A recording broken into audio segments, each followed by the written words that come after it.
Dia falatrano izay ekipan'ny Météo Madagasikara mandroso tokantranonao indrindra amin'izao alina izao manalitra ny arahaba tompoko lahy sy tompoko vavy.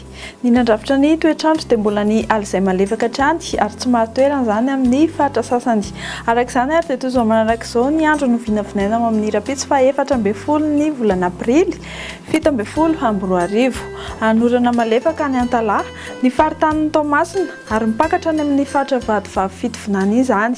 Somary aka endrika tandrifin-drahona kosa ny faritra Menabe, Atsimo Atsinanana ary Andrahoana na Andrahoana vitsy ny andro ny amin'ny faritra sisa fa ao aorian'ny fisavany Andianjavona Voamaraina aty amin'ny faritry ny Avoatany. Mila mailomailo ihany tsika mpampiasa ranomasina amin'ny tendrony avaratra sy ny amin'ny morontsiraka Atsimo Atsinanana satria ho avy ny onja ary somary ahery ny ranomasina.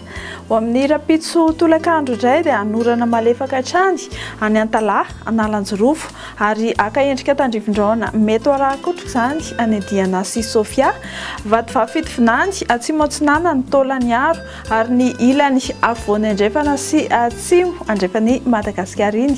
Andrahoana na Andrahoana vitsy kosa ny androny amin'ny faritra sisa tsy voatonona teo.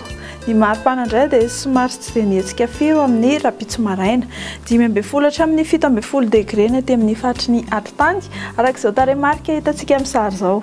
Ny any amin'ny morontsiraka kosa dia mihoatra ny 12 degré celsius avokoa.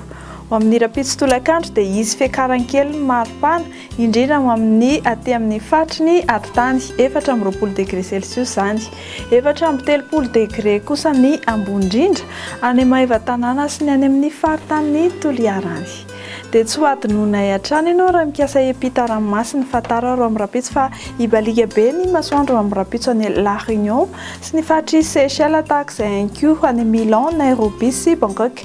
Andrahoana ny andro faritry Comore, anorana malefaka any Johannesburg any, ny faritry Maurice no ahitana oram-baratra. Dia izay tompoko lahy sy tompoko vavy no azona rosoantsika eo amin'ity alina ity manome fotoananao ny tenako amin'ny rapitso indray. Veloma tompoko.